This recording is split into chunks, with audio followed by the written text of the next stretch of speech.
Muhammad Jibril Kundawi Abdullah Syuraya menurut suara wadiyah Selatan Tabir Biadunuk dan Kumi Asas berjumpa lagi dengan saya.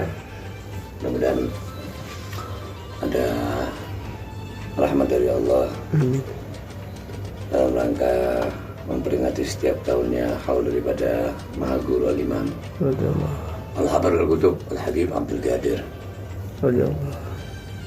Ahmad Fiqih dan ayahanda saya yang mulia Ustaz Al-Imam Al-Hafidh Al-Musin Al-Qutub Al-Habib Abdullah Al-Imam Muhammad Al-Qutub Al-Habib Abdul Qadir Ahmad Fiqih Allah Ta'ala.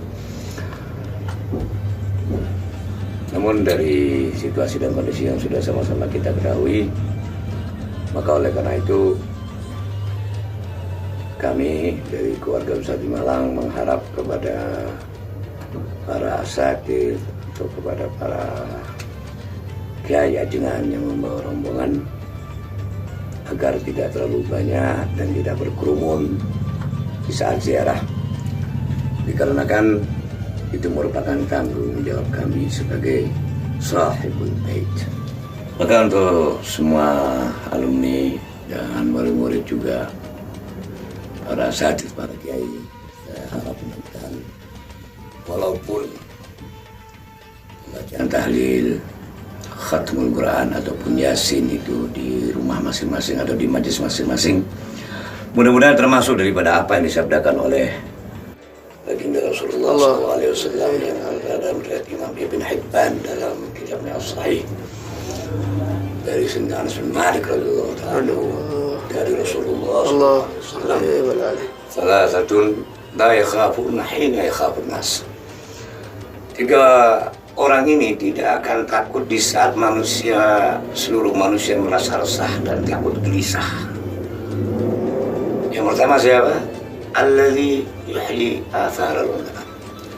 Orang yang menghidupkan peninggalan bekas-bekas mulia mereka, menghidupkan ilmu mereka, menyebut-nyebut mereka, membacakan tahlil, Yasin dan lain sebagainya. Yang kedua, wal bari minal hasad, orang yang jauh dari sifat hasud.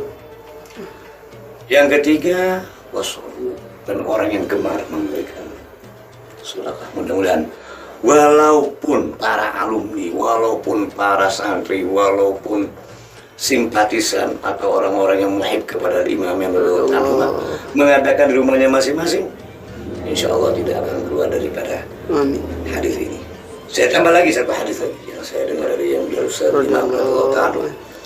Beliau pernah menyampaikan dari riwayat Imam Nasai dalam kitabnya Al-Mujtaba dari Sayyidatuna Aisyah radhiyallahu ta'ala anha. Thalathatun yanaluna syafa'ati yaumil qiyamah. Tiga orang ini akan mendapatkan syafaat daripada Nabi sallallahu alaihi wasallam. Al-muhyi ma'athir ahli al-ilm. Orang yang menghidupkan, sebagaimana tadi yang sudah saya sampaikan, apa-apa yang datang dari mereka, walaupun mereka sudah kembali ke rahmatullah, kita hidupkan kembali. Yang kedua, waqaimul lail, orang yang bangun di waktu malam.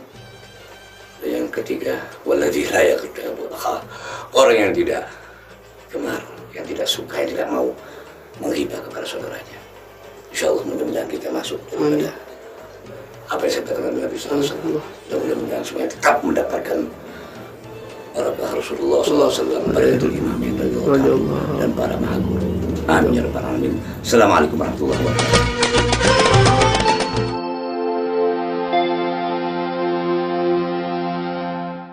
Dari maha guru beliau maupun daripada beberapa tokoh-tokoh Islam dalam dan luar negeri yang untuk meminta waktu akan saya terjemahkan secara ringkas.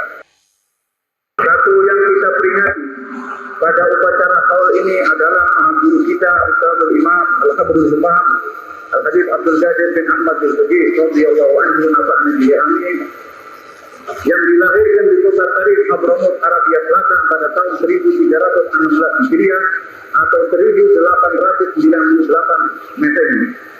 Beliau adalah pendiri serta guru kepala daripada lembaga Darul Hadits Al-Fadhiliyah dan perguruan Islam Atas Malang. juga pernah menjadi asisten pribadi Menteri Penghubung Alim Ulama, dan juga sebagai dosen tafsir pada Fakultas At-Tarbiyah wa Ta'lim di Malang, serta sebagai muballigh Islam yang mengadakan dakwah dan pembinaan mental baik di dalam dan luar negeri. Pendidikan beliau setelah menamatkan pendidikannya pada madrasah tingkat rendah dan menengah, beliau mengikuti kuliah dari tokoh-tokoh ulama yang berasal daripada Qarim, Seoul, dan negeri-negeri lain di Arabia Selatan, Makkah, Madinah, Afrika Barat, dan negara-negara di Asia Tenggara, di antaranya Indonesia. Pada tahun 1330 Hijriah, beliau lulus dalam pendidikan dan pengajarannya, serta mendapat ijazah untuk mengajar, mendidik, bertabligh, membina mental, dan lain-lainnya di daerahnya dan di tempat-tempat yang dia kunjungi. Dan pada tahun 1931, beliau melaksanakan ibadah haji serta berziarah ke makam penghulu alam Nabi besar Muhammad SAW. Untuk kesempatan ini beliau pergunakan dengan sebaik-baiknya, yaitu dengan menghubungi tokoh-tokoh Islam yang terkemuka, serta memperoleh isnad atau silsilah daripada hadis-hadis junjungan kita Nabi besar Muhammad SAW dari mahaguru ilmu hadis yang ulung yang berdatangan dari Yaman, Mesir, Afrika Barat, di kedua tempat suci Makkah dan Madinah, dan lain-lainnya dari negeri-negeri Islam. Perjuangan beliau pada tahun 1919 Masehi, setelah berijazah beliau meninggalkan kota Tarim dengan kesan baik dan meninggalkan bekas-bekas pendidikan, petunjuk kepada amal kebaikan dan lain sebagainya kepada penduduk kota tersebut, baik dari kalangan muda maupun tua. Setelah itu Indonesia lah yang beliau tuju, justru untuk membantu pembinaan mental, mendirikan madrasah serta melaksanakan dakwah Islamiyah dan mengisi jiwa bangsa Indonesia kepada ketaatan dan kejujuran serta kewaspadaan menghadapi cengkeraman imperialis Belanda dan Jepang yang tidak segan-segan dan malu memperkosa kewibawaan bangsa Indonesia. Setibanya di Indonesia, beliau menjabat sebagai Direktur Madrasah Al-Khairiyah di Surabaya, Ar-Rabithah di Solo, dan mendirikan asrama atau pesantren di kota tersebut, At-Taraqqi di Malang, dan yang terakhir sebagai bapak pendiri dan mahaguru lembaga Darul Hadis Al-Faqihiyah di Ahli Sunnah wal Jamaah Malang. Beliau siap-siap memasuki sebuah kota, senantiasa diangkat menjadi direktur pada sebuah madrasah atau lembaga pendidikan Islam, mengingat keahlian dan keluasan ilmu beliau. Demikian pun ketika di Malaysia, Jakarta, Pakistan, dan negara-negara lain di luar negeri, beliau telah menanamkan benih-benih baik dalam pendidikan dan pengajaran. Mahaguru beliau, sebagaimana telah kami terangkan di atas, beliau telah belajar dan mengikuti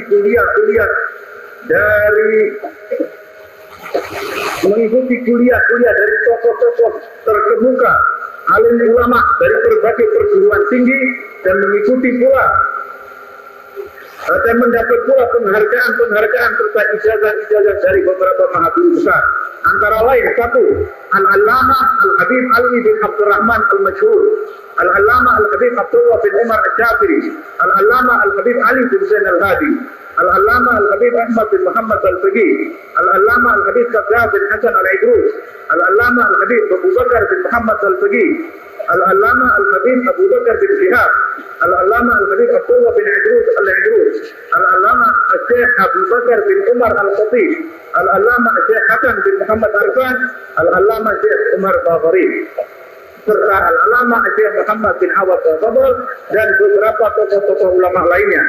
Adapun mahaguru yang mengizinkan serta memerintahkan beliau untuk mengajar, bertabligh, dan lain-lainnya, atau masyaikhul ijazah antara lain Al-Allamah Al-Habib Ali bin Muhammad Al-Habib Seoul, Al-Allamah Al-Habib Muhammad Abdul Qayyim Al-Qattani dari Afrika Barat, Al-Allamah Al-Habib Ahmad bin Hasan Al-Hafiz dari Quraida, Al-Allamah Al-Habib Syekh bin Idrus dari Tarim, Al-Allamah Al-Habib Muhammad bin Ahmad Al-Mahdur dari Indonesia, Al-Allamah Al-Habib Alwi bin Abdullah bin Syihab dari Tarim, Al-Allamah Al-Habib Ali bin Ali Al-Habbi dari Madinah, Al-Allamah Al-Habib Abu Bakar bin Muhammad As-Sajjad dari Indonesia, Al-Allamah Al-Syekh Umar Hamdan Al-Mahrafi dari Makkah, Al-Allamah Al-Syekh Umar Bajnek dari Makkah, Al-Allamah Syekh Abu Bakar bin Muhammad bin Sa'id Hussein dari Makkah, Al-Allamah Syekh Hussein Al-Abbas dari Johor, Malaysia, dan beberapa mahaguru lain yang telah memberi ijazah-ijazah daripada beliau. Di dalam menghadapi peredaran massa dan perubahan zaman, beliau tetap dengan pendirian semula, yakni menggembleng masyarakat agar berketuhanan dan berakhlak luhur serta mengabdikan jiwa raga mereka kepada agama, nusa dan bangsa. Hasil jihad dan daya upaya beliau nampak dengan banyaknya siswa atau mahasiswa beliau yang turut memperjuangkan kemerdekaan Indonesia dengan menghadapi imperialisme, kapitalisme, dengan kesabaran dan keyakinan. Juga banyak yang mengabdikan jiwa raga mereka kepada perluasan kebudayaan, pendidikan, dan pengajaran, baik dengan jalan mendirikan sekolah-sekolah, madrasah-madrasah, pondok-pondok, menjadi petugas negara atau pemerintah yang penuh tanggung jawab dan keikhlasan, dan lain-lainnya. Sebagai contoh, yang nyata dari hasil didikan beliau adalah putra beliau sendiri yang telah beliau didik dengan pendidikan yang matang hingga penuh berisi sebagai seorang bujangga Islam, seorang mubaligh yang terkenal sebagai seorang tokoh ulama ahli hadis dan isnadnya, yaitu khalifah beliau Al-Ustadzul Imam Al-Hafidhul Imam Dr. Habib Abdullah bin Abdul Qadir Jilbagi yang sejak tahun 1957 menjadi direktur atau pemimpin daripada lembaga Darul Hadis Al-Faqihiyah yang juga giat dalam melaksanakan dakwah-dakwah pembinaan mental baik secara langsung menghadapi masyarakat maupun lewat pers, RRI, dan lain-lainnya. Beliau pun mempunyai hubungan erat dengan tokoh-tokoh ulama Makkah, Madinah, Hadramaut, Republik Persatuan Arab, dan lain-lainnya, serta mendapat penghargaan yang tinggi atas kuasa ilmu beliau dan keaktifan dalam bidang pendidikan mental. Semangkatan almarhum, kita bangsa Indonesia yang bercita-cita luhur, berdorongan tinggi menuju kepada kemajuan dalam saat-saat yang penting, menghadapi revolusi mental, mempertahankan keaslian dan kesucian pribadi dan pendirian pada hari Senin tanggal 21 Jumadil Akhir tahun 1382 Hijriah atau 19 November 62 Masehi, sekira jam 14.15 waktu Jawa, telah kehilangan seorang tokoh ulama yang berpendirian tegas dan telah mencurahkan otaknya dengan kesucian benak kepada kita, telah memenuhi panggilan Tuhan yang Maha Esa, yaitu Allah Subhanahu wa Ta'ala, dengan tenang bohirnya tetapi hatinya menuju kepada Allah dan Ta'ala senantiasa berselawat atau mengucapkan Allahumma sholli ala sayyidina Muhammadin sallallahu alaihi wasallam. Inna lillahi wa inna ilaihi raji'un. Para hadirin sekalian, selanjutnya di antara beberapa mahaguru beliau telah menyatakan penghargaan terhadap Al-Ustadzul Imam Al-Habar, bagaimana kami tadi telah kami nyatakan, di antaranya mahaguru terkemuka yang telah membimbing beliau di dalam perguruan tinggi yang telah beliau selami ilmunya dan kurang ilmu-ilmu daripada pendidikan mahaguru beliau, antara lain Al-Habibul Imam Al-Allamah Al-Habib Muhammad bin Ahmad Al-Maghdar menyatakan terhadap Syekhul Imam Al-Fadlul Imam Al-Habib Abdul Qadir bin Ahmad Al-Bagi bahwa beliau adalah laksana bujana yang dipenuhi dengan ilmu-ilmu yang manfaat, serta beliau adalah laksana kunci daripada kunci-kunci kebaikan, yakni penuntun dan penunjuk jalan yang baik. Serta beliau menyatakan pula bahwa Al-Ustadzul Imam Habib Abdul Qadir Jilbagi adalah mahaguru ilmu yang amat luas, serta doanya diterima oleh Allah Subhanahu wa Ta'ala dengan kata-kata lain, mujabud da'wah. Di dalam sebuah qasidah atau syairnya, Habibul Imam Muhammad Al-Maghdar menyatakan, dan yang dimaksudkan dengannya, yaitu setelah menguraikan sifat-sifat almarhum, adalah mahaguru ilmu-ilmu yang luas, putra Ahmad, yakni Al-Ustadzul Imam Habib Abdul Qadir Jilbagi, yang telah mencurahkan kelezatan ilmunya dan didikan-didikannya yang bermanfaat laksana obat penjara. Ia telah mendirikan majelis-majelis ilmu semata-mata karena Allah, dengan rasa ikhlas dan senantiasa mencurahkan ilmu-ilmunya dalam segala daya upayanya. Apabila kalian tak hormat kepadanya, niscaya akan mendapat kebodohan dan malapetaka atau bala bencana daripada Allah Subhanahu wa taala. Demikian antara lain kata-kata dari seorang tokoh ulama besar, Al-Habibul Imam Muhammad bin Ahmad Al-Maktoum, yang terkenal pula doanya diterima oleh Allah Subhanahu wa taala. Dan tadi para hadirin sekalian telah dibacakan pula sambutan-sambutan tertulis dari beberapa tokoh-tokoh terkemuka, antara lain daripada Rektor Universitas Al-Azhar atau Syekhul Azhar, itu Dr. Muhammad Al-Faham, yang menyatakan sangat menghargai kepada perjuangan Al-Imamul Qadr Al-Habib Abdul Qadir bin Ahmad Al-Sugi, yang mencurahkan tenaga dan pikirannya demi untuk mensiarkan dan mengembangkan ajaran Rasulullah SAW dengan penuh keikhlasan, yang mana perjuangan itu diteruskan oleh putra dan khalifahnya, yaitu Al-Ustadzul Imam Dr. Habib Abdullah bin Abdul Qadir bin Sugi. Selanjutnya Dr. Muhammad Al-Faham menyatakan sebetulnya ingin menghadiri peringatan ini karena banyaknya kewajiban-kewajiban dan situasi di negaranya tidak mengizinkan. Beliau sangat minta tidak bisa berkenalan dan hadir di muka kita, tapi walaupun demikian beliau menyatakan bahwa roh dan jiwanya ikut hadir bersama kita. Demikian pula penghargaan dari Raja Hussein Yordania, Raja Faisal Saudi Arabia, juga dari Raja Kuwait, dari beberapa orang mufti-mufti, ulama-ulama terkenal, baik dari Makkah, dari Syria, dari Libanon, dari Mesir, dari Pakistan, India, dan lain-lainnya. Serta pula penghargaan dari Mufti Asia Tengah memberikan penghargaannya pula, dan dari Rabitah Alam Islami atau Liga Islam Sedunia yang berpusat di Makkah,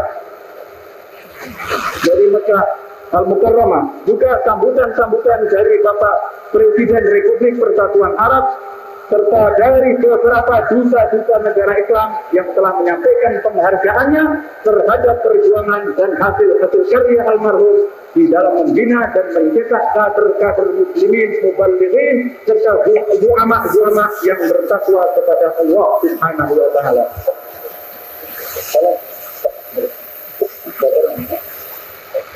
Para hadirin sekalian, jadi tadi telah kami bacakan sambutan-sambutan, kami kemukakan dari beberapa tokoh-tokoh atau negarawan-negarawan yang antara lain tadi dari raja-raja, juga dari beberapa presiden, antara lain Presiden Republik Persatuan Arab atau Republik Arab Mesir, Jenderal Anwar Sadat, dan lain-lainnya. Serta perlu kami maklumkan tadi Bapak Komandan Ansar Resort Kepolisian 102 ex-Karibien Malang, Bapak Komisaris Besar Polisi Anton. Pada awal upacara ini beliau serta selaku baik beliau selaku pribadi selaku